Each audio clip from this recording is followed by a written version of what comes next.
এক তরুণ পাদ্রীর পোস্টিং হয় তার বাড়ি থেকে অনেক দূরের একটা চার্চে। নতুন এই চার্চে এসে সে কিছুদিনের মধ্যে একটা খুনের মামলায় জড়িয়ে পড়ে। কিন্তু তার চেয়েও বড় রহস্য হলো, যাকে খুনের দায়ে সে ফেঁসে যায় সে আবারও জীবিত হয়ে ওঠে। মরা মানুষ জীবিত হয়ে উঠেছে, ব্যাপারটা কত ভয়ানক চিন্তা করো। এখন প্রশ্ন হচ্ছে, এই খুনের দায় থেকে সে কিভাবে নির্দোষ প্রমাণিত হবে? এই সব প্রশ্নের উত্তর দিতে হাজির হলাম বিখ্যাত সিরিজ নাইভস আউটের আরেকটা সিকুয়েল ওয়েক আপ ডেড ম্যানের এক্সপ্লেনেশন নিয়ে। তো চলো আর কথা না বাড়িয়ে শুরু করা যাক আজকের মুভি এক্সপ্লেনেশন। মুভির শুরুতে আমরা জুড নামের একজন তরুণ পাদ্রীকে দেখতে পাই। জুড একটা চার্চে বসে কিছু সিনিয়র ফাদারের সামনে কনফেস করছিল, কারণ কিছুদিন আগে সে চার্চের এক তরুণ পাদ্রীর সাথে ঝগড়া করে তাকে ঘুষি মেরেছে। অপরাধ স্বীকার করার পর চার্চের বিশপ ল্যাংস্ট্রম তাকে একটা শাস্তি দেয়, কিন্তু এই শাস্তিটা যেন জুডের জন্য একটা শাপে বর ছিল, কারণ শাস্তি স্বরূপ তাকে নিউ ইয়র্কের গ্রাম্য এলাকার একটা চার্চের অ্যাসিস্ট্যান্ট ফাদার হিসেবে নিয়োগ দেওয়া হয়। মানে এ যেন শাস্তি দিতে গিয়ে উল্টো প্রমোশন দেওয়া। জুড আগে থেকেই মনে মনে ফাদার হতে চাইতো, তাই এই শাস্তি পেয়ে স্যাড হওয়ার বদলে সে উল্টো খুশি মনে তা মেনে নেয়। তারপর সে নিজের সবকিছু গুছিয়ে রওনা হয় নতুন চার্চে। চার্চে গিয়েই প্রথমে তার দেখা হয় ফাদার জেফারসন উইকসের সাথে। উইকসকে প্রথম দেখাতেই একজন রুড আর বদরাগী লোক মনে হয়, কারণ শুরুতেই সে জিজ্ঞেস করে, তুমি কি আমার চার্চ কেড়ে নিতে এসেছো? জবে জুড বলে যে সে স্রেফ চার্চের কাজের জন্য তাকে সাহায্য করতে এসেছে। তখন উইকস তাকে বলে, বেশ, তাহলে আজ থেকে আমাকে বস বলেই ডাকবে। এরপর জুড ধীরে ধীরে নতুন চার্চের সাথে মানিয়ে নিতে শুরু করে। এই চার্চে খুব বেশি মানুষজন ছিল না। মার্থা নামের এক মহিলাই খাবার দাবার থেকে শুরু করে গৃহস্থলীর সব কাজ দেখাশোনা করত। চার্চের বাগান, আঙিনা এবং বাইরের সবকিছু রক্ষণাবেক্ষণ করত গ্রাউন্ডস কিপার স্যামসন। অন্যদিকে ফাদার উইকস আর জুড মিলে সব ধর্মীয় কাজ ম্যানেজ করতে থাকে। কাজের ফাঁকে উইকস মাঝে মাঝে জুডকে নিজের কনফেশন দিত। এই কনফেশনগুলোতে সে এমন সব কাজের কথা বলতো যা অত্যন্ত অদ্ভুত। একজন ফাদারের জন্য এই কাজগুলো একেবারে নিষিদ্ধ। ফলে দিনে দিনে জুডের কাছে ফাদার উইকস একটা অদ্ভুত ক্যারেক্টার হয়ে ওঠে। উইকস কিন্তু এই চার্চটিকে বংশানুক্রমে পরিচালনা করে আসছে। অনেক বছর আগে তার দাদা এই চার্চটি প্রতিষ্ঠা করেছিল। চার্চের বাইরে তার দাদার সমাধিও রয়েছে। জুড এই সব কিছু জেনে আরো বেশি কৌতূহলী হয়ে ওঠে। সে ধীরে ধীরে উইকসের ব্যাপারে আরো অনেক কিছু জানতে শুরু করে। মার্থার কাছ থেকে ফাদার উইকসের পুরাতন ইতিহাসের প্রায় সবটা সেই জেনে ফেলে। আজ থেকে 50 বছর আগের কথা। মার্থা তখন অনেকটা ছোট ছিল। সে সবেমাত্র এই চার্চে একজন তরুণ পরিচারিকা হিসেবে জয়েন করেছে। সেই সময় উইকসের বাবা গ্রেস নামের এক উচ্ছৃঙ্খল তরুণীকে অল্প বয়সে বিয়ে করে। এর 1 বছরের মধ্যে তাদের সন্তানও জন্ম নেয়। তখন ফাদার উইকসের দাদা প্র্যান্টিন গ্রেসকে তার চার্চে আশ্রয় দেয়, কিন্তু এর কিছুদিন পরে উইকসের বাবা মারা যায়। চার্চে আশ্রয় দেওয়ার সময় প্যান্টিস গ্রেসকে সম্পত্তির উত্তরাধিকারী করার প্রতিশ্রুতি দিয়েছিল, কিন্তু উইকসের বাবার মৃত্যুর সময় তিনি একটা কানাকড়িও রেখে যায়নি। ফলে গ্রেস তার কাছ থেকে কাঁচকলাটাও পায় না, আর তাই তার মনে ভীষণ রাগ ওঠে।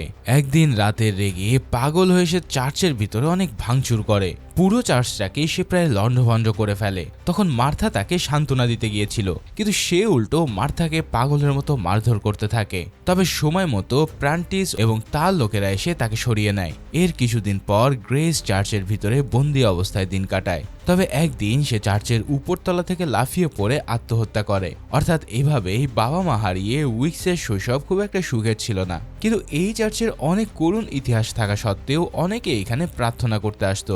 এর ভিতরে বেশ কিছু লোকের সাথে জুডের পরিচয় হয়। তাদের মধ্যে রয়েছে উইকসের অ্যাটর্নি ভেরা, তার ভাই সাই, সায়েন্স ফিকশন রাইটার রস, বেহালাবাদক সিমন এবং ডক্টর নেট। তারা প্রত্যেকেই নিয়মিত এই চার্চে এসে ফাদার উইকসের স্পিচ শুনত, কিন্তু তাদের অনেকেই আবার বক্তৃতার মাঝপথে চার্চ হল থেকে উঠে চলে যেত, কারণ উইকস এমন সব স্পিচ দেয় যা মোটে একজন ফাদারের সাথে মেলে না। ছোটবেলা থেকে মায়ের উপরে তার প্রচন্ড রাগ ছিল, আর সেই রাগটাকেই সে বারবার সবার সামনে তুলে ধরত। এছাড়া তার বক্তব্যে বিভিন্ন গালাগালি এবং ঘৃণিত সব শব্দ দিয়ে ভরা ছিল, কিন্তু তবুও এই লোকগুলো তার স্পিচ শোনার জন্যই চার্চে আসতো। এমনকি তার প্রভাবে তারা নিজেরাও টক্সিক হয়ে ওঠে। অন্যদিকে জুড এসব দেখতে দেখতে একসময় বিরক্ত হয়ে পড়ে, তাই সে একদিন চার্চের মেম্বারদের একটা প্রেয়ার মিটিং এর জন্য ডেকে আনে। কিন্তু তারা সবাই মিটিং এ আসলেও কেউ জুডের কথায় তেমন গুরুত্ব দেয় না। জুড তাদের কাছে উইকসের টক্সিক দিকগুলো তুলে ধরতে চেয়েছিল, কারণ সে এই চার্চটাকে বিশুদ্ধ করে তুলতে চায়, কিন্তু কেউই তাকে ন্যূনতম সাপোর্ট দেয়নি। উল্টো ফাদারের ভয়ে তারা এই সিক্রেট মিটিং নিয়েই ভয় পাচ্ছিল।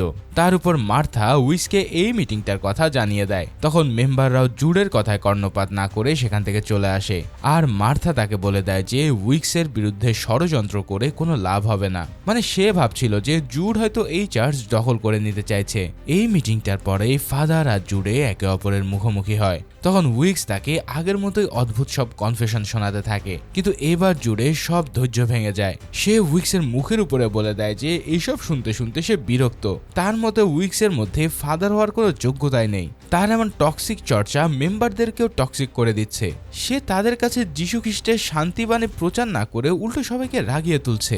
এই কথাগুলো শুনে উইক্স হঠাৎ জুডের পেটে একটা ঘুষি মেরে বসে। তারপর সে তাকে মাটিতে ফেলে লাথি মারতে থাকে। তখন জুড মাটি থেকে উঠে উইক্সকে মারার জন্য রেডি হয়। সে চাইলে তখনই তার হাড়গোড় আলাদা করে দিতে পারত, কারণ পাদ্রী হওয়ার আগে জুড ছিল একজন বক্সার। কিন্তু উইক্স তাকে বলে যে সে সবাইকে এই কারণে রাগিয়ে তুলতে চায়, কারণ রেগে গেলে মানুষের মনে অদ্ভুত শক্তি জন্ম নেয়। তখন সে তার আশেপাশের নিষ্ঠুর পৃথিবীর সাথে ফাইট করার সাহস পায়। কিন্তু তার এসব নীতি কথায় একেবারে চিড়ে ভেজে না। জুড তার সামনে শপথ নেয় যে সে তাকে এই চার্চ থেকে বের করেই ছাড়বে। এরপর থেকে উইক্স তাকে আরো বেশি টর্চার করতে থাকে, এমনকি চার্চ মেম্বারদের সামনে সে তাকে অপমান করতে শুরু করে। ফলে জুডও আরো বেশি হতাশ হয়ে ওঠে। একদিন প্রেয়ার মিটিং এর সময় জুড হঠাৎ করেই তার রুমে ঢুকে যায়। উইক্স তাকে দেখা মাত্রই তার দিকে একটা বই ছুঁড়ে মারে। ফলে মনে হতাশা নিয়ে এক রাতে জুড একটা বারে গিয়ে প্রচুর ড্রিঙ্কস করে। এরপর ড্রাঙ্ক অবস্থায় সে একটা ডেভিল ল্যাম্প দেখতে পায়। এই ল্যাম্পটার উপরে একটা নেকড়ের মুখ লাগানো ছিল, যাকে বলা হয় উলফ টয়। জুড ড্রাঙ্ক অবস্থায় সেই উলফ টয়টাকে ভেঙে ফেলে। তারপর সেই অবস্থাতে সে চার্চে ফিরে আসে। চার্চের বাইরে থেকে সেই উলফ টয়টাকে জানলা দিয়ে ভিতরে ছুলে ফেলে। পরের দিন ফাদার উইক্স যথারীতি সবার সামনে তার স্পিচ দিতে থাকে। অনেকক্ষণ বক্তৃতা দেওয়ার পর সে ক্লান্ত হয়ে দেওয়ালের কুঠুরিতে বিশ্রাম নিতে যায়। তখন তার জায়গায় স্পিচ দিতে আসে জুড। কিন্তু তার স্পিচ শুরু হওয়ার আগেই হঠাৎ কুঠুরির ভিতর থেকে গোংরানি শব্দ আসে। তখন জুড স্টেজ ছেড়ে ফাদার উইক্সকে দেখতে যায়, কিন্তু ততক্ষণে সেখানে পড়েছিল উইক্সের প্রাণহীন শরীর। তার পিঠ থেকে বের হওয়া রক্ত জুডের হাতে লেগে যায়। তারপর বাকিরা এই দৃশ্য দেখে ভয়ে আটকে ওঠে। তখন ডক্টর নেট জুডকে সরে যেতে বলে উইক্সকে দেখতে আসে। এদিকে মার্থা তো রীতিমতো বিলাপ শুরু করে দেয়। সবাই দেখতে পায় যে উইক্সকে কেউ একজন ছুরি মেরে হত্যা করেছে। এখন জুড যে টয়টাকে রাতে চার্চের ভিতরে ছুঁড়ে ফেলেছিল সেই খেলনাটা লাশের পাশে পড়েছিল। এই টয় দেখে মার্থা উইক্সের খুনিকে শয়তানের কাজ বলে চিৎকার করতে থাকে। তবে জুড বুঝে যায় যে কেউ একজন তাকে ফাঁসানোর জন্য ওই লাশের পাশে টয়টা রেখে দিয়েছে। অতঃপর এই খুনটাকে ঘিরে পুলিশের একটা কেস হয়। পুলিশ চিফ জেরাল্ডিন চার্চে উপস্থিত সবাইকে ডেকে জিজ্ঞাসাবাদ করতে থাকে। তবে সবার চেয়ে জুডের উপরেই সন্দেহটা সবচেয়ে বেশি ছিল, কারণ খুনের সময় সে বাদে উইক্সের সাথে একই স্টেজে আর কেউ ছিল না। বাকি সবাই বসেছিল দর্শক সারিতে। কিন্তু প্রশ্ন হচ্ছে উইক্স তো সেই সময় নিজেই সবার সামনে ভাষণ দিচ্ছিল, তাহলে কুঠুরির মধ্যে সে কিভাবে গিয়ে খুন করতে পারে? কিন্তু উইক্সের কাছেও সবার আগে জুডই যায়। এছাড়া তার উপরে জুডের ঘৃণার ব্যাপারটা সবাই জানে। এর উপর উইক্সকে সে হুমকি দিয়েছিল যে সে তাকে দেখে নেবে, আর যেটা সবাই জেনেও যায়, কারণ উঠতি পলিটিশিয়ান শায় তাদের এই কথাগুলো লুকিয়ে রেকর্ড করে নিয়েছিল। কিন্তু মূল সন্দেহ জুডের উপরে আসলেও তার বিরুদ্ধে কোনো প্রমাণ ছিল না। ফলে পুলিশ তাকে অ্যারেস্ট না করে চার্চে ফিরে যেতে দেয়, কিন্তু তাকে শহর থেকে যেন বাইরে বের না হয় তার অর্ডার দেয়। এবার চার্চে ফিরে জুড কান্নায় ভেঙে পড়ে, কারণ সে তো এই খুনটা করেনি। ঠিক তখনই চার্চের দরজা খুলে ভেতরে প্রবেশ করে একজন ব্যক্তি।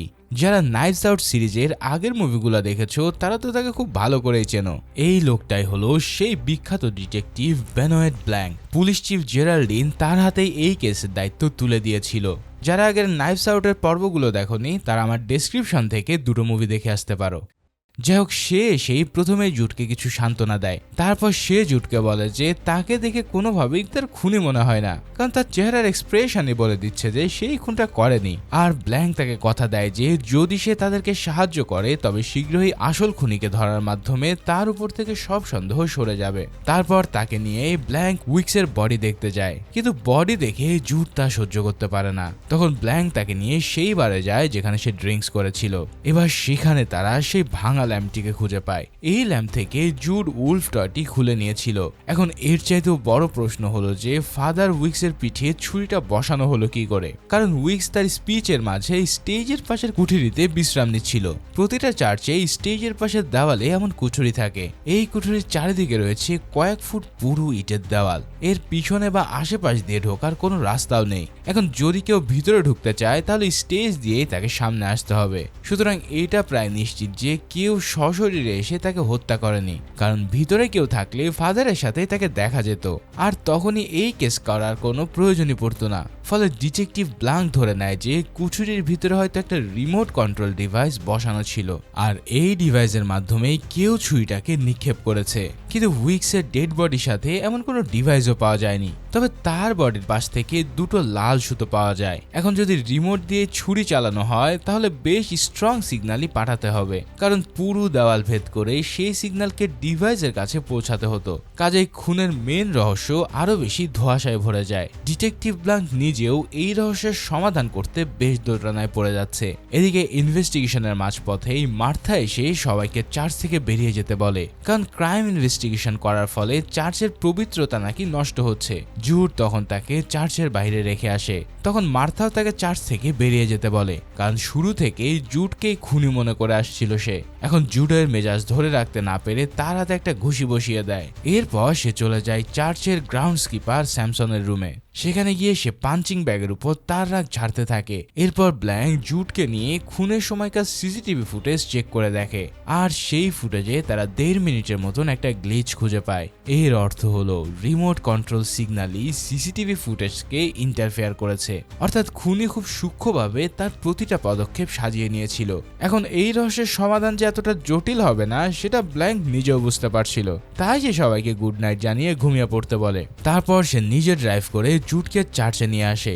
যাত্রাপথে সে তাকে বলে যে আমি এই কেসে একটা মিসিং পিস দেখতে পাচ্ছি, আর এই পিসটা খুঁজতে তোমার সাহায্য করা দরকার। যদি সেটা খুঁজে দিতে পারো তবে এই কেস থেকে তোমার মুক্তি পাওয়া আরো সহজ হবে। তখন জুড শুরু থেকে যা যা ঘটেছিল তার সবকিছু একটা কাগজে লেখে। এই খুনের সাথে সম্পর্কিত সমস্ত ব্যক্তির ডিটেলসও সে লিখে দেয়। তবে সম্পূর্ণ লেখার একটা জায়গায় এসে ব্ল্যাঙ্কের চোখ আটকে যায়, আর এই লেখাটার উপরে হঠাৎ সে জুডের উপরে রেগে বসে, কারণ ফাদার উইক্স আসলে একজন মাতাল ব্যক্তি ছিল। সেই স্পিচ দেওয়ার মাঝে কুঠুরিতে ঢোকার পর মদ খাচ্ছিল। আসলে কুঠুরির মধ্যে থাকা একটা ব্রোকার বক্সে মদের ফ্লাক্স রাখা ছিল। মদ পান করার মাঝেই কেউ একজন তাকে শেষ করে দেয়। জুড যখন তার লাশের পাশে গিয়েছিল তখন সে ওই ফ্লাক্সটি দেখতে পায়। এরপর সে চার্চের সম্মান রক্ষার্থে সবার আগে ফ্লাক্সটা লুকিয়ে নিয়েছিল, কিন্তু এত গুরুত্বপূর্ণ এভিডেন্স লুকানোর ফলে ব্লাঙ্কের ভীষণ রাগ হয়। তার উপর বোতলটাকে এখন সে আর খুঁজে পাচ্ছে না। জুডের রুম থেকে কেউ একজন সেটাকে চুরি করে নিয়েছে, অর্থাৎ সব দিক থেকেই তার মারা খাওয়ার বন্ধ ব্যবস্থা রেডি ছিল। এদিকে খুনের পরের দিন খ্রিস্টানদের রীতিতে ফাদার উইক্সের ফিউনারেল অনুষ্ঠিত হয়। উইক্সকে কফিনে করে সমাধি ক্ষেত্রে নিয়ে যাওয়ার আগে মার্থা তার কানের কাছে ফিসফিস করে কি যেন বলতে থাকে। তার বিশ্বাস ছিল যে উইক্স আবারও মৃত অবস্থা থেকে পুনর্জীবিত হয়ে আসবে। অতঃপর তার বডিকে কফিনে রেখে চার্চের বাইরে সমাধিতে নিয়ে যাওয়া হয়। সেখানে তার দাদার পুরাতন কবরের পাশেই তাকে সমাধিস্থ করা হয়। এই সব কিছু সাই তার ফোনে রেকর্ড করছিল, কারণ তার অভ্যাস ছিল সবকিছু রেকর্ড করা। তবে ব্লাঙ্ক এই ভিডিওগুলো থেকে তেমন কোনো সন্দেহজনক কিছু পায় না। এরপর সে জুডের সাথে নিয়ে চার্চ মেম্বারদের একটা রুমে ডেকে নেয়। ফাদার উইক্স যেদিন জুডের দিকে বই নিক্ষেপ করেছিল সেদিন সবার সাথে সে একটা সিক্রেট মিটিং এ ছিল, কিন্তু এই মিটিং এর ভিডিও ফুটেজটা কেউ ব্ল্যাঙ্কে দেখাতে চায়নি। তবে ব্ল্যাঙ্ক সবাইকে রুমের ভিতরে আটকে রেখে সায়ের কাছ থেকে ফুটেজটা নিয়ে নেয়। তারপর সে ওই ভিডিও ফুটেজটা দেখতে থাকে। সেদিন আসলে ফাদার উইক্স নয়, বরঞ্চ ভেরা তাদের সবাইকে ডেকেছিল। আর সেই মিটিং এ সবার সামনে যেটা রিভিল করা হয় তা দেখে সবার চোখ কপালে উঠে যায়। এতদিন ধরে ভেরা সাইকে তার ভাইয়ের মতন করে বড় করে তুলেছিল, কারণ ছোটবেলায় তার বাবা তাকে রাস্তা থেকে কুড়িয়ে এনে পরিবারে আশ্রয় দেয়। তখন ভেরাও কোনো প্রশ্ন না করে তাকে নিজের ভাই হিসেবে মেনে নেয়। এরপর এত বছর ধরে সে তাকে ভাইয়ের মতো করে বড় করে তোলে। তবে হঠাৎ একদিন সে তার এক কলিগ থেকে একটা শকিং নিউজ পায়। ফাদার উইক্স সেই অ্যাডভোকেটের মাধ্যমে একটা অ্যাপ্লিকেশন করেছিল, আর সেই অ্যাপ্লিকেশনটা ছিল সাইকে লিগালি তার সন্তান হিসেবে পরিচয় দেওয়ার আবেদনপত্র। ভেরা সেই কলিগ কন্ট্রাক্ট ডিটেলস যাচাই করার জন্য তার সাথে যোগাযোগ করে, কারণ সে জানতো জানতো যে উইক্স সরাসরি ভেরার একজন ক্লায়েন্ট, কিন্তু এটা করতে গিয়ে ভেরা এই সিক্রেটটা জেনে যায়। এর পরের দিনই সে চার্চের সব মেম্বারদেরকে ডেকে সবার সামনে সত্যটা রিভিল করে। তবে সাই এই কথা শুনে তেমন কোনো রিয়াকশনই দেয় না। উইক্সও সবাইকে বলে যে সে অনেক আগেই এক মহিলাকে বিয়ে করেছিল। তাদের ছাড়াছাড়ি হয়ে যাওয়ার পর ভেরার বাবা সাইকে দত্তক নেয়। এরপর এত বছর ধরে তারা দুজনে সবার কাছে এই সিক্রেটটা লুকিয়ে রাখে, কিন্তু এখন সাইকে তার ছেলে হিসেবে মেনে নিতে কোনো আপত্তি নেই। অন্যদিকে চার্চ মেম্বাররাও ভেরার কথায় কান না দিয়ে তাকে সাপোর্ট করে, কিন্তু উইক্স হঠাৎ উল্টো পথে গিয়ে তাদের সবাইকে হুমকি দিতে থাকে। সে জানায় যে আগামী এক সপ্তাহের মধ্যেই সে এই চার্চটাকে বন্ধ করে দেবে। ভেরা, নেট, লি কিংবা সিমন সহ সবার সব সিক্রেট তার জানা, কারণ তারা প্রায় নিজেদের কথাগুলো তার কাছে কনফেস করত।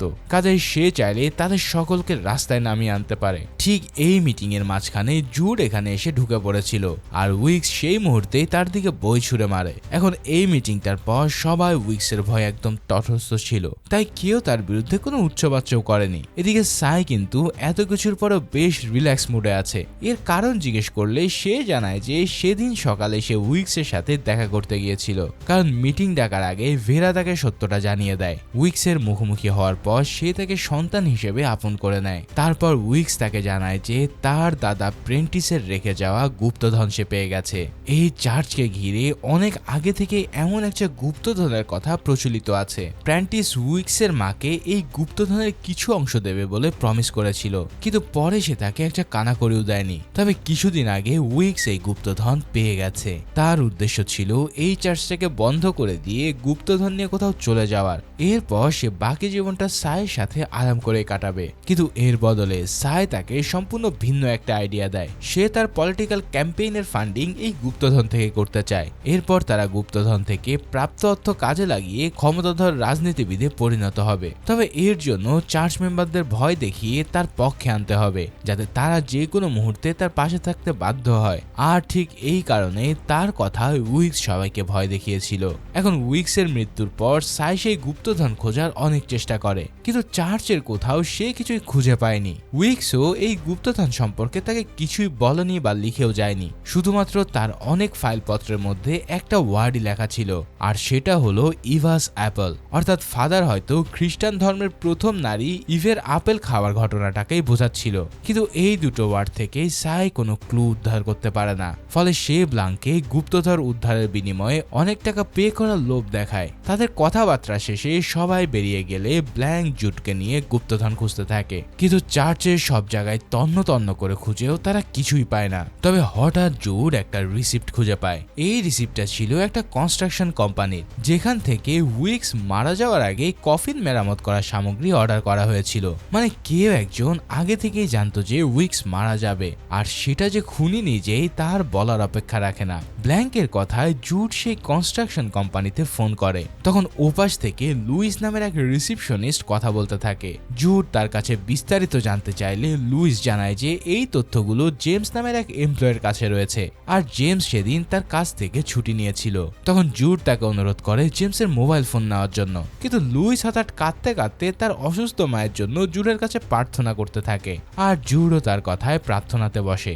এই চক্করে কফিন মেরামতের সামগ্রী কে অর্ডার করেছিল তার নামটাই জানা হয় না। অন্যদিকে প্রার্থনা শেষ করে জুড চার্চে ফিরে যায়, কিন্তু ব্ল্যাঙ্ক তাকে বলে যে তোমার কাজ এখনো শেষ হয়ে যায়নি। এই মিস্ট্রি সলভ না হওয়া পর্যন্ত তোমাকে আমার সঙ্গেই থাকতে হবে। কিন্তু জুড তবুও তার কথা না শুনে চার্চে ফিরে যায়, কারণ ফাদার উইক্সের মৃত্যুর পর এই চার্চ এখন তাকেই সামলাতে হবে। জুড চলে গেলে ব্ল্যাঙ্কের সাথে দেখা করতে আসে পুলিশ চিফ জেরাল্ডিন। সে ব্ল্যাঙ্ককে বলে যে খুনের সময়কার ফুটেজগুলো সে আবারও ভালোভাবে দেখেছে। উইক্স যখন কুঠুরির ভিতরে ছিল তখন জুডই সবার আগে তাকে দেখতে যায়, আর সেখানে সে তার সাথে প্রায় 9 সেকেন্ডের মতন অবস্থান করছিল। একজন খুনির পক্ষে একটা খুন করতে এইটুকু সময় যথেষ্ট, আর জুড হয়তো চার্চের লাইব্রেরি থেকে এমন খুনের পদ্ধতি সম্পর্কে জেনে থাকবে। অর্থাৎ জেরাল্ডিন এখানে জুডকে পুরোপুরি দোষী সাব্যস্ত করে অ্যারেস্ট করার প্রস্তুতি নিচ্ছে। ঠিক এই সময় জুড ছিল চার্চের বাইরের বনের ভিতর। সে উদ্ভ্রান্তের মতন বৃষ্টির মধ্যে এদিক ওদিক ঘুরে বেড়াচ্ছিল। চার্চে ফিরে আসার সময় হঠাৎ উইক্সের সমাধির সামনে এসে সে থমকে যায়। এবার সমাধির বাইরে টর্চ সাথে দাঁড়িয়েছিল গ্রাউন্ডসম্যান স্যামসন। হঠাৎ এবার সে যা দেখতে পায় তাতে তার রক্ত হিম হতে শুরু করে। সে দেখতে পায় উইক্সের সমাধির দরজা ধীরে ধীরে খুলে যাচ্ছে। এরপর যা দেখা যায় তাতে তার হার্ট লাফিয়ে ওঠে। সমাধির ভিতর থেকে হেঁটে বেরিয়ে আসছিল স্বয়ং ফাদার উইক্স। তবে কি মার্থার কথাটাই সত্যি হলো? উইক্স কি সত্যি পুনর্জীবিত হয়ে ফিরে আসলো? এই সব প্রশ্নই জুডের মাথায় ঘুরপাক খেতে থাকে। অন্যদিকে উইক্স ক্রমশ স্যামসনের দিকে এগিয়ে যাচ্ছিল। এরপর হঠাৎ তারা দুজনেই পাশের ঝোপের ভিতরে ঢুকে পড়ে। ফলে জুড তাদেরকে থামানোর জন্য সেদিকে প্রাণপণে দৌড় দেয়, কিন্তু হঠাৎ ভেজা কাদা মাটিতে সে আছাড় খেয়ে বসে। তারপর কেউ একজন এসে তার মুখে প্রচন্ড এক ঘুষি মেরে দেয়। এক ঘুষিতেই সে মুহূর্তেই অজ্ঞান হয়ে পড়ে। এর কিছুক্ষণ পর জ্ঞান ফিরে আসলে জুড তার পাশে স্যামসনের লাশ দেখে আটকে ওঠে। কেউ একজন তাকে ছুরি দিয়ে হত্যা করে ফেলেছে। আর ঘটনাক্রমে ফাদার জুডও এখানে ফেসে যায়। তবে ভয়ের চোটে কেউ আসার আগেই সে সেখান থেকে দৌড়ে পালায়। অন্যদিকে কিছুক্ষণ পর ব্ল্যাঙ্ক আর জেরাল্ডিন বাইরে এসে স্যামসনের লাশ খুঁজে পায়। এছাড়া উইক্স সমাধিটাকে খোলা অবস্থায় দেখে ফেলে। তখন ব্ল্যাঙ্ক তার ভিতরে গিয়ে দেখে উইক্সের কফিন পুরোপুরি খালি, আর অন্য কফিনে তার দাদার পুরাতন কঙ্কাল রাখা ছিল। অন্যদিকে মার্থা এসে এই দৃশ্য দেখে ভেবে নেয় যে উইক্স সত্যি পুনর্জীবিত হয়ে উঠেছে। তৎক্ষণাৎ সে চার্চে সব মেম্বারকে ফোন করে ব্যাপারটা জানিয়ে দেয়। তখন সবাই নিজের চোখে মিরাকেল দেখার জন্য চার্চের উদ্দেশ্যে রওনা হয়। এদিকে জুড বনের ভিতরে দৌড়ে একসময় হাঁপিয়ে ওঠে। তার মনে হচ্ছিল যে ফাদার উইক্স বুঝি ভূত হয়ে তার পিছু তাড়া করবে। এরই মধ্যে হঠাৎ তার পকেটে ফোনটা বেজে ওঠে। ফোনে সেই কনস্ট্রাকশন কর্মী লুইস তাকে জানায় যে ফিউনারালের সব সামগ্রী অর্ডার করেছিল স্বয়ং উইক্স নিজেই। তাহলে সে কি আগে থেকে তার মৃত্যুর পূর্বাভাস পেয়েছিল? মানে এই পর্যায়ে এসে এই কেসটা আরো বেশি জটিল হয়ে যায়। এদিকে স্যামসনের পাশে পড়ে থাকা কোদাল আর টর্চে জুডেরই হাতের ছাপ পাওয়া যায়। ফলে তার উপরে সন্দেহ আরো বেশি গুরুতর হয়ে ওঠে। জেরাল্ডিন তখনই তাকে গ্রেফতার করার জন্য রেডি হয়। তবে জুড নিজেই পুলিশের হাতে নিজেকে ধরা দিতে আসছিল, কারণ তার নিজেরও মনে হচ্ছিল যে সে হয়তো অবচেতন মনেই স্যামসনকে খুন করে ফেলেছে। কিন্তু পুলিশ স্টেশনে ঢোকার পরে ব্ল্যাঙ্ক তাকে চুপিসারে সেখান থেকে বের করে নিয়ে আসে। এরপর তাকে গাড়িতে বসিয়ে সে ডক্টর নেটের বাড়ির উদ্দেশ্যে রওনা দেয়। মানে ব্ল্যাঙ্ক এমন কিছু আজ করতে পেরেছিল যা অন্যরা কেউই জানে না। কিন্তু নেটের বাড়িতে গিয়ে তারা দেখে যে বাড়ির করিডোর লন্ডভন্ড হয়ে গেছে। তার উপরে বেসমেন্ট থেকে তীব্র দুর্গন্ধ ভেসে আসছিল। এরপর তারা নিচে নেমে যা দেখতে পায় তাতে তোমার গাও গুলি আসতে বাধ্য হবে। বেসমেন্টের মাঝে এক টবে উপুর করে রাখা ছিল ফাদার উইক্সের বডি। তার হাত ডোবানো ছিল ড্রামে রাখা অ্যাসিডের ভিতর, আর সেই অ্যাসিড বের করে নিতে নিচ থেকে বেরিয়ে যায় আর একটা গলিত কঙ্কাল। সেই কঙ্কালের গলাকে ফাদার উইক্স তারই দুহাত ধরে চেপে ধরেছিল, যার ফলে তার হাত সহ কঙ্কালটির দেহ অ্যাসিডে পুরোপুরি গলে যায়। ভাইরে ভাই, এই লেভেলের ডিস্টার্বিং সিন আমি খুব কমই দেখেছি। মানে কেউ একজন এমন ভাবে সবকিছু সাজিয়েছে যাতে মনে হয় উইক্স নিজে নেটকে গলা চিপে অ্যাসিডে চুবিয়ে মেরেছে। এখন যেই বডি পুরোপুরি গলে গেছে সেটা যে নেটে তা বুঝতে ব্ল্যাঙ্কের কোনো সমস্যাই হয় না। কিন্তু নেটের সাথে এই কেসের সম্পর্কটা কি, আর ব্ল্যাঙ্ক কেন হঠাৎ তাড়াহুড়ো করে তার ঘরে আসতে চেয়েছে?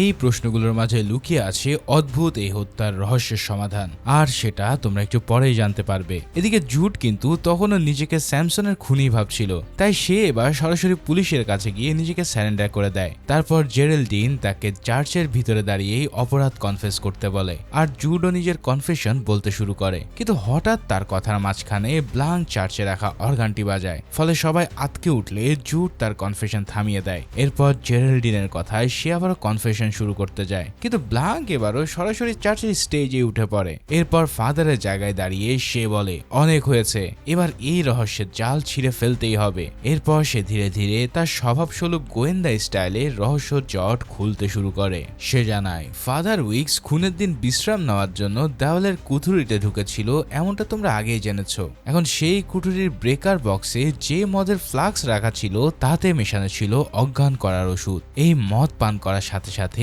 উইক অজ্ঞান হয়ে পড়ে। তার পরিহিত পোশাকে আগে থেকে ডেভিল ল্যাম্পের থাকা উলস্টারটি সেলাই করা ছিল।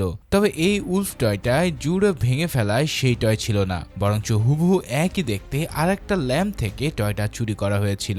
আর এই ব্যাপারটা ব্লাঙ্ক তখন খেয়াল করে যখন সে বারের ছবি দেখছিল।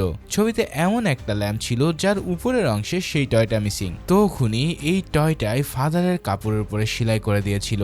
টয়ের মধ্যে দারুণ টেকনিকের সাহায্যে রাখা হয় নকল রক্ত, আর ফাদার উইকস অজ্ঞান হওয়ার পরপরই রিমোটের সাহায্যে টয় খুলে রক্ত ছড়িয়ে দেওয়া হয়। এবার জুড সে নকল রক্ত দেখে ভাবে যে উইক মারা গেছে, কিন্তু আসলে সে তখনও স্রেফ অজ্ঞান অবস্থাতেই ছিল। অন্ধকারে তার পিছনে থাকা বস্তুটিকে জুড ভালো করে খেয়াল করতে পারেনি। সবাই সেই জিনিসটাকে ছুরি মনে করলেও আসলে ওটা তার পিঠে লাগানো ছিল। এরপর নেট হঠাৎ জুডকে কোনো কিছু টাচ না করে সরে যেতে বলে। তারপর সে নিজের রুমাল হাতে ছুরিটা বের করার অভিনয় করে, কিন্তু অদতে মার্থার চিৎকারে সবার মনোযোগ তখন সরে গিয়েছিল। আর সেই ফাঁকে নেট উলফ টয়টিকে সরিয়ে নেয়, আর তার বদলে সে উইক্সের পিঠে ছুরি ঢুকিয়ে দেয়। সে জানতো যে জুড বার থেকে একটা উলফ টয় নিয়ে এসেছিল, কারণ সেই সময়টায় ওই বারে সে উপস্থিত ছিল। তাই সে অন্য একটা টয় ব্যবহার করে ব্যাপারটা এমন ভাবে সাজায় যাতে জুডের উপরে সব সন্দেহ আসে। আসল টয়টা জুডের চার্চের ভিতরে ছুড়ে দিলেও পরবর্তীতে কেউ সেটা খুঁজে পায়নি। এখন প্রশ্ন হলো, নেট যদি উইক্সকে মেরে থাকে তাহলে তাকে কে মারলো, আর ফাদার উইক্সের সমাধি থেকে পুনর্জীবিত হওয়ার রহস্যটাই বাকি। এই পর্যায়ে এসে ঠিক এই প্রশ্নই সবার মনে ঘুরপাক খাচ্ছে, কিন্তু ব্ল্যাঙ্ক রহস্যের বাকি অংশটা বলতে গিয়েই হঠাৎ করে থেমে যায়। সে সবাইকে বলে যে উইক্সের পুনর্জীবিত হওয়ার কোনো ব্যাখ্যা তার কাছে নেই। এই কথা শুনে সাই যেন আকাশে চাঁদ হাতে পায়, কারণ এখন সে তার ইলেকশন ক্যাম্পিং এ এই স্টোরিটা কাজে লাগাবে। অন্যদিকে সাইফাই রাইটার রসও নিজের নতুন উপন্যাসে বাস্তবধর্মী প্লট পেয়ে যায়, কিন্তু বাকিরা তখনও ব্যাপারটা হজম করতে পারছিল না। দুনিয়ার সবচেয়ে বড় ডিটেকটিভ কিনা শেষমেশ এভাবে আটকে গেল। জারাল্ডিন সবাইকে বের করে দিয়ে বারবার তাকে জিজ্ঞেস করতে থাকে আসল সত্যটা কি। ঠিক সেই সময় সেখানে এসে হাজির হয় মার্থা। এরপর সবাইকে সাক্ষী রেখে সে জুডের সামনে কনফেশন দিতে চায়। আসলে ব্ল্যাঙ্ক জানতে পারে যে পুরো ঘটনার মূল কালপ্রিট হলো এই মার্থা, কিন্তু সে ধর্মীয় রীতি অনুযায়ী তাকে পাপ কমানোর জন্য একটা কনফেশনের সুযোগ দিতে চেয়েছিল। সে চেয়েছিল যে মার্থা নিজ থেকে তার অপরাধকে কনফেস করুক, আর এবার মার্থাও জুডকে প্রিস্ট হিসেবে মেনে নিয়ে কনফেশন দিতে থাকে। এবার সে বলতে শুরু করে কিভাবে তার ব্রেনের খেলায় সে এই কাণ্ড ঘটিয়েছে এবং এর আসল উদ্দেশ্যই বা কেন ছিল। সে বলতে থাকে উইক্সের দাদা প্রেন্টিসের কাছে কিন্তু আসলেই গুপ্তধন ছিল, আর সেটা হলো বহু মূল্যবান একটা ডায়মন্ড। কিন্তু প্রেন্টিস এই ডায়মন্ডটিকে কারো হাতে দিতে চায়নি, ফলে একদিন সে মার্থার সামনেই রীতিমতো ডায়মন্ডটাকে গিলে নেয়। খ্রিস্টান ধর্মের প্রথম নারী ইভ যেভাবে আপেল গিলে খেয়েছিল, প্রেন্টিসও ঠিক একইভাবে ডায়মন্ড গিলে ফেলে। আর এই কারণে উইক্সের সব নোটে ইভাস আপেল লেখা ছিল। এরপর সেই ডায়মন্ড তার ডেড বডির সাথেই কবরে চলে যায়। এতদিন ধরে মার্থা এই সিক্রেট কাউকে বলেনি, তবে জুড তাকে চ্যালেঞ্জ দেওয়ার পর তার আসলে সেই সিক্রেট কনফেস করতে চায়, কিন্তু সে পরে বুঝতে পেরেছিল যে সে ভুল ফাদারের কাছে কনফেস করেছিল, আর তাই উইক্সও এই ডায়মন্ড নিয়ে চার্চ ছেড়ে পালিয়ে যেতে চাইতো। ঠিক এই কারণে সে সমাধি খোলার জন্য কনস্ট্রাকশন কোম্পানি থেকে কিছু ইকুইপমেন্ট অর্ডার করে। কিন্তু মার্থা এই ব্যাপারে এতটা নিশ্চিত হলো কি করে? আসলে সে যখন দেখলো যে উইক্স হঠাৎ চার্চ বন্ধ করার কথা বলছে, তখনই সে ব্যাপারটা আঁচ করতে পারে। এরপর কনস্ট্রাকশন কোম্পানিতে খোঁজ নিয়ে সে জানতে পারে যে উইক্স সব ইকুইপমেন্ট অর্ডার করেছে, ফলে তার সন্দেহ এবার বিশ্বাসে পরিণত হয়। কিন্তু মার্থা কিছুতেই এই ডায়মন্ড কারো হাতে যেতে দেবে না, কারণ তার মতাদর্শ অনুসারে এই ডায়মন্ড কারো হাতে গেলে চার্চের পবিত্রতা নষ্ট হবে। তাই চার্চকে রক্ষা করার জন্য মার্থা এক মাস্টার প্ল্যান সাজিয়ে ফেলে। প্রথমে সে নেটের কাছে গিয়ে সমস্ত প্ল্যান খুলে বলে। নেট ও চার্চকে রক্ষা করার জন্য তার কথায় রাজি হয়, ফলে পুরো প্ল্যানটাতে জুডকে ফাঁসিয়ে তাকে বলি দেওয়ার সিদ্ধান্ত নেয় মার্থা। এরপর উইক্সকে কিভাবে খুন করা হয়েছিল তা তো তোমরা জানোই। এখন উইক্স মারা যাওয়ার পর তার লাশ লুকিয়ে ফেলা হয়, আর তার জায়গায় এই কফিনে শুয়ে সমাধি ক্ষেত্রে যায় স্যামসন। অর্থাৎ এই পুরো প্ল্যানে নেটের সাথে স্যামসনও জড়িয়েছিল। মূলত মার্থার প্ল্যান ছিল যে সে উইক্সের পুনর্জন্মের একটা কাহিনী রটিয়ে দেবে, ফলে চার্চের সুনাম চারিদিকে আরো ছড়িয়ে পড়বে। এই কারণে স্যামসন উইক্সের কফিনে হুবহু তার বেশেই শুয়ে পড়ে। তারপর তাকে সমাধি ক্ষেত্রে প্রিন্টাসের পাশেই রাখা হয়। এবার রাত হলেই স্যামসন প্রিন্টিসের কঙ্কাল থেকে ডায়মন্ডটা তুলে নেয়। এরপর সে সমাধির দরজা ভেঙে বাইরে বেরিয়ে আসে। তার জন্য বাতি নিয়ে বাইরে অপেক্ষা করছিল নেট। অর্থাৎ যে ব্যক্তিকে জুড সেদিন স্যামসন ভেবেছিল সেটা আসলে ছিল নেট, আর যাকে সে উইক্স ভেবেছিল সেটা হলো স্যামসন। এখন মার্থার প্ল্যান তো প্রায় ঠিকঠাকই কাজ করছিল, কিন্তু জুডের উপস্থিতিতে সবকিছুই প্রায় ভেস্তে দেয়। ফলে সে কাছে আসা মাত্রই স্যামসন আর নেট আড়ালে লুকিয়ে পড়ে। তারপর জুড সেখানে আসতেই স্যামসন তাকে মেরে অজ্ঞান করে দেয়। কিন্তু ঠিক তারপরেই নেট স্যামসনের কোমর থেকে ছুরি তুলে তার বুকে বসিয়ে দেয়, কারণ সে এই ডায়মন্ডের লোভ সামলাতে পারেনি আর তাকে মেরে ডায়মন্ড নিয়ে সে ঘরে ফিরে আসে। এর পরপরই মার্থা সেখানে এসে স্যামসনকে মৃত অবস্থায় পেয়ে চোখে সর্ষে ফুল দেখে, কেননা স্যামসনের মৃত্যু তার তো প্ল্যানে ছিল না। এরপর সে নেটের সাথে দেখা করতে তার বাড়িতে যায়। সেখান থেকে নেটের কাছ থেকে তার ডায়মন্ড নেওয়ার কথা ছিল, কিন্তু মার্থা যে স্যামসনের মৃত্যু দেখে ফেলেছে সেটা নেট জানতো না। সে তাকে বলে যে সবকিছু প্ল্যান মোতাবেক ঠিকঠাকই হয়েছে, কিন্তু মার্থা তখন বলে আসল সত্যটা আমি জানি। আর নেটও তার কাছে রিভিল করে যে সে ইতিমধ্যেই তাকে একটা প্রাণঘাতী ওষুধ খাইয়ে ফেলেছে। আসলে মার্থার কফিতে সে আগে থেকে এই ওষুধটা মিশিয়ে রেখেছিল, কিন্তু নেট জানতো না যে পুরান চালের ভাতই বেশি বাড়ে। মার্থা কিন্তু ব্যাপারটা আগেই আন্দাজ করতে পেরেছিল, কেননা যে একবার বিশ্বাসঘাতকতা করে সে বারবার করবে। তাই সে কফি খাওয়ার আগেই ডায়মন্ডটি তার হাত থেকে এক মুহূর্তের জন্য ফেলে দেয়। নেট সেটাকে কুড়িয়ে নিতে গেলে সে মগ দুটোকে পাল্টাপাল্টি করে ফেলে, ফলে তার সামনে সেই প্রাণঘাতী ওষুধটা আসলে নেট নিজেই খেয়েছিল।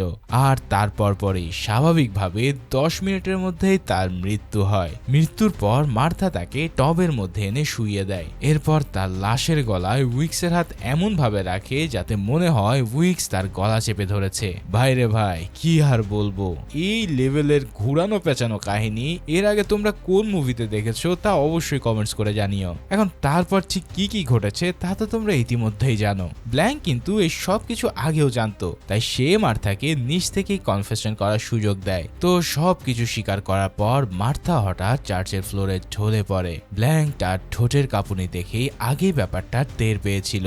কনফেস করার আগে নেটের পান করা সেই প্রাণঘাতী ওষুধ মার্থা নিচেও খেয়ে নিয়েছিল। জুড আর ব্ল্যাঙ্কের সামনে কনফিউশন শেষ করার পরেই সে মারা যায়। মৃত্যুর আগে সে সবার কাছে ক্ষমা চেয়ে নেয়, আর মৃত্যুর এক মুহূর্ত পর হঠাৎ তার হাত থেকে ডায়মন্ডটা পড়ে যায়। অর্থাৎ মার্থা এই ডায়মন্ডটা তার কাছেই রেখে দিয়েছিল।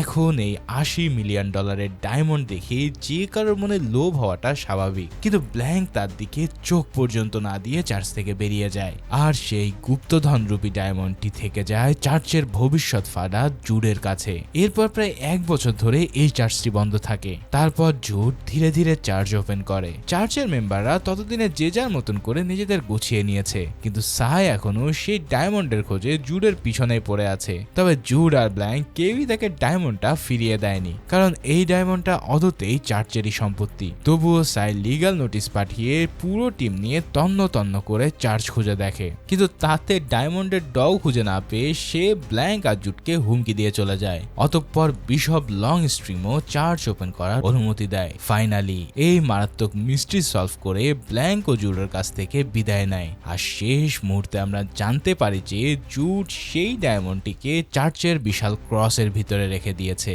আর ঠিক এই সারপ্রাইজের মধ্যে দিয়ে এই অসাধারণ মুভিটা এখানেই শেষ হয়। তো ভিডিওটা ভালো লেগে থাকলে অবশ্যই লাইক, কমেন্টস ও সাবস্ক্রাইব করো। দেখা হচ্ছে পরের কোনো থ্রিলার মুভিতে। সেই পর্যন্ত আল্লাহ হাফেজ।